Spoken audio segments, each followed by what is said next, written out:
Welcome to Terrifying Creepy Stories, where real nightmares come to life. I post true terrifying stories every 48 hours, so like, subscribe, and turn on the notification bell if you dare. Okay guys, I need to get something off my chest. This is real, and it's messed up. This stuff goes back to when I was a kid, but it's only recently that it's turned into a full-blown nightmare. I'm a grown woman now, and still fighting some unseen battles and things I can't comprehend. I didn't add pictures to it because the pictures can't capture the essence of the story. This all started back in 2008, when I was 14, living with my aunt in this small town. My parents had died a few years earlier, car accident, so my aunt graciously took me in. She was cool, worked hard at some office job, but she was gone a lot, leaving me alone in this regular small wooden house we had. It wasn't anything fancy, just a normal house with a backyard, a wooden fence around it, and my room at the back with a window that looked out onto the yard. I spent a lot of time in there, gaming or reading, trying to keep myself distracted from how lonely it felt sometimes. Anyway, my aunt started bringing this woman, Carrie, over to the house. She'd met her at work, and they hit it off. Coffee dates, gossip sessions, the usual. Carrie is average height, with short blonde hair, and these piercing blue eyes that seem to look right through you. She had glassy skin that glows always, and always wore this black lipstick that stood out like a damn warning sign. She'd show up maybe once or twice a week, and they'd sit in the kitchen or out on the porch chatting away. At first I didn't think much of her. She seemed nice enough, brought my aunt little gifts like cookies or wine. I'd say hi when I had to, then dip back to my room. One day, though, I got stuck hanging out with them. I think my aunt dragged me out of my room to be social or some stuff. We were in the kitchen, and my aunt stepped out to take a phone call, leaving me alone with Carrie. That's when it got weird. She turned to me, her head moving slow and stiff, like a doll on a rusty hinge, and flashed this creepy-ass grin, black lipstick stretched wide, showing too many teeth. She muttered something so quiet I couldn't catch it. What? I said, already feeling uneasy. "Are you ready to leave now?" she asked, but her voice wasn't hers. It was like an old woman's voice. I blinked, confused as hell. "Leave where?" She didn't answer. Instead, she reached into her bag and pulled out a small-sized pumpkin. Just held it there, not saying anything, not offering it to me, just staring with that grin. My stomach dropped. I was about to say something when my aunt walked back in, and Carrie snapped out of it, I'll put the pumpkin away.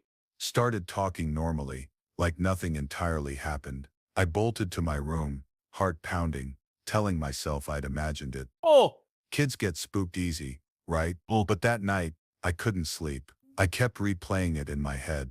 Her voice, that grin, the pumpkin. My room was dark, window cracked open for some air, and I was drifting off when I felt it. Someone on the fence. It's a wooden fence, so I believe it can't hold the weight of the person I am seeing. I actually thought it was some leaf branches casting along shadows. I turned and faced the other side, backing the window so as not to see whatever was outside. Maybe this was where I made the mistake. Something in me just wanted to steal a glance at the window for the last time, to be very sure of what I was seeing, and to clear all doubt. Shot up and looked at the window, and there she was, Carrie, standing on the fence outside, staring right at me. The fence was maybe 4 feet high, and she was balanced on it like it was nothing, holding that pumpkin again. Moonlight hit her face, making her look almost glowing, with that black lipstick. Her head was tilted, and she was grinning. I couldn't move, couldn't scream. My throat locked up, and I just sat there,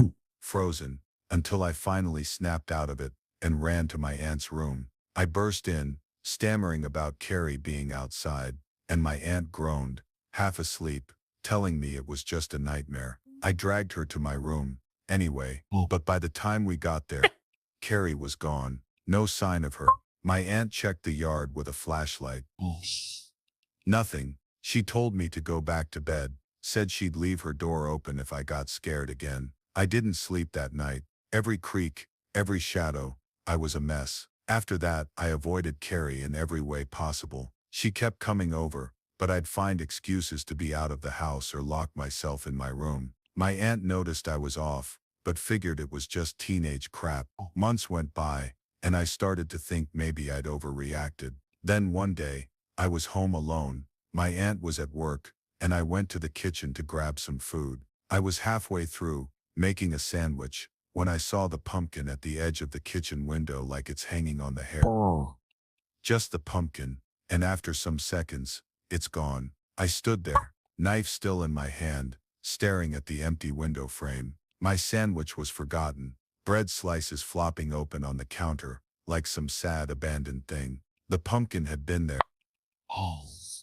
I swear it had, hovering like it was mocking me, and then it just blinked out of existence. My chest tightened, and I dropped the knife, the clatter echoing in the silent house. I backed away from the window, eyes darting around the kitchen, half expecting Carrie to pop up from behind the fridge with that goddamn grin. Nothing, just the hum of the old refrigerator, and my own breathing. I didn't tell my aunt. She'd already dismissed the fence incident, and I wasn't about to give her more ammo to call me dramatic. But after that day, shit escalated. That pumpkin started showing up everywhere. I'd find it on the porch steps, when I got home from school, sitting there like a welcome mat. Once it was on the hood of my aunt's car, just perched there. No note, no nothing. My aunt thought it was cute, said Carrie must have dropped it off as a little gift. I wanted to scream at her.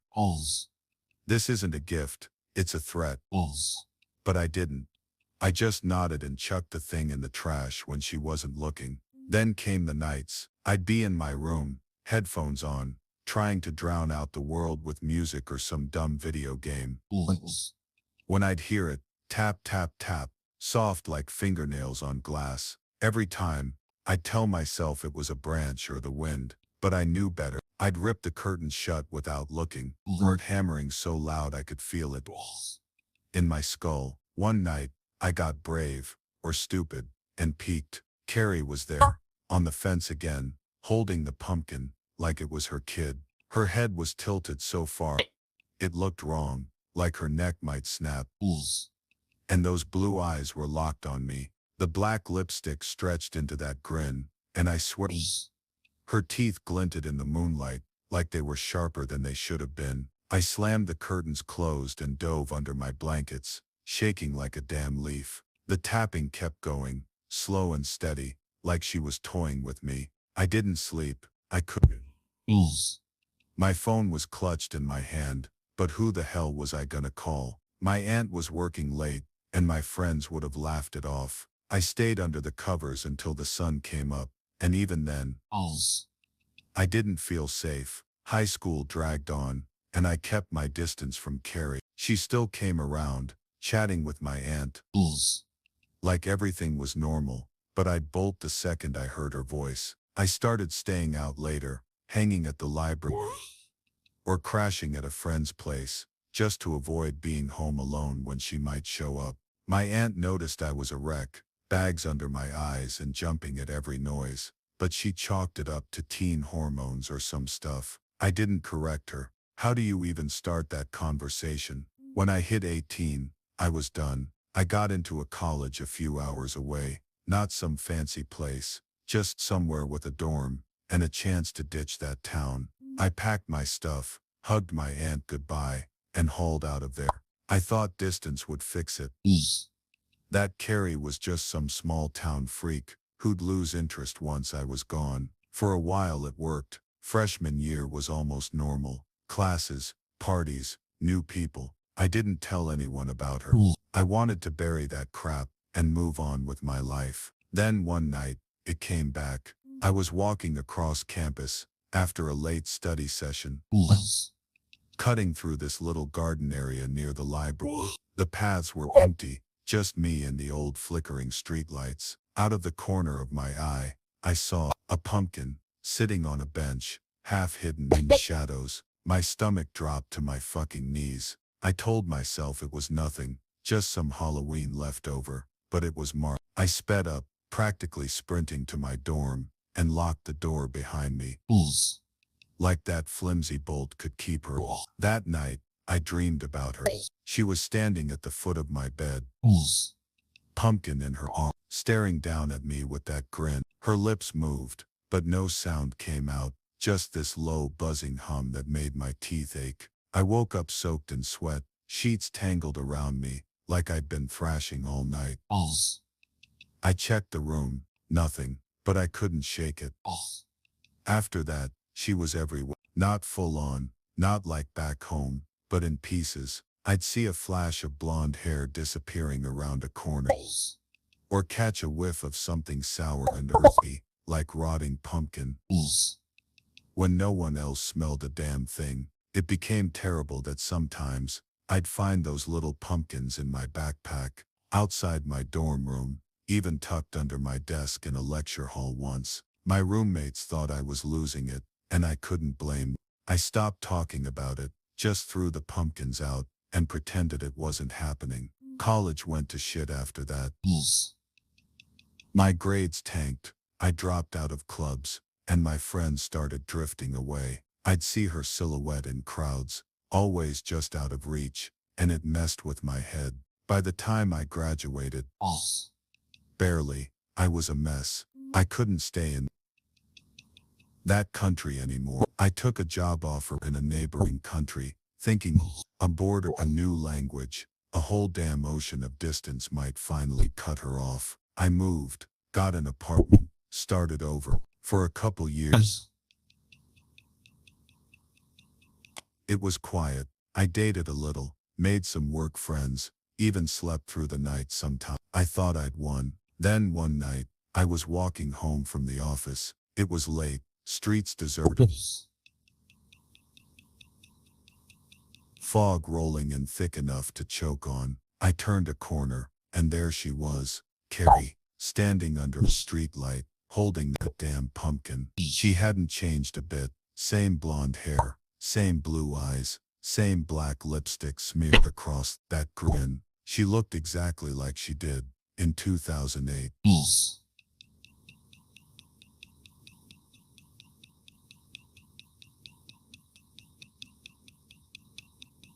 My legs locked up, and I just stared. Breath fogging in the cold air. She took a step toward me, slow and calculated, and said,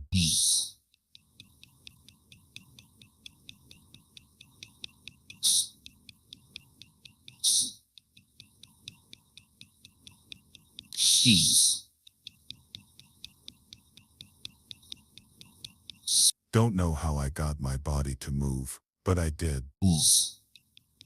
Bolted to my apartment, fumbled the keys, locked everything.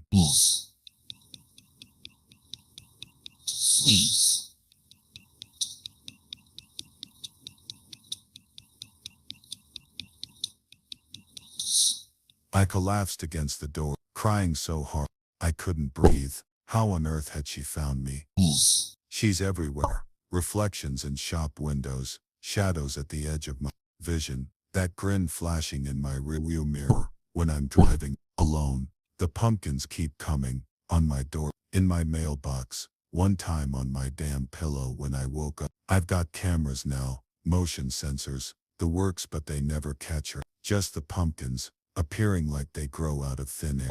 I've tried everything, told my boyfriend, but he left, said I was paranoid. Went to the cops, but they laughed me off. No evidence, no crime. Therapists say it's trauma, hallucinations, but I know she's real. It looks like she's going behind my back to tell them not to help me. I've seen her up close, felt the cold coming off her. I'm in my 30s now, and this stuff has been haunting me for almost 2 decades. I can't hold a job long, can't keep friends, can't even look in a mirror without wondering if she'll be there. I just can't help myself, and it seems people around me can't help me either.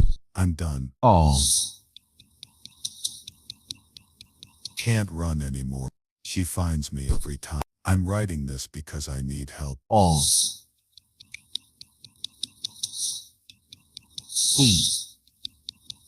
Please. Please. Please. A stalker. Some damn curse. If you've got ideas, theories, anything, tell me. I'm scared. Please. Please. Do you have a terrifying or creepy story of your own? Share it in the comments. I'd love to hear it. And don't forget to subscribe for more spine-chilling videos. Stay safe if you can.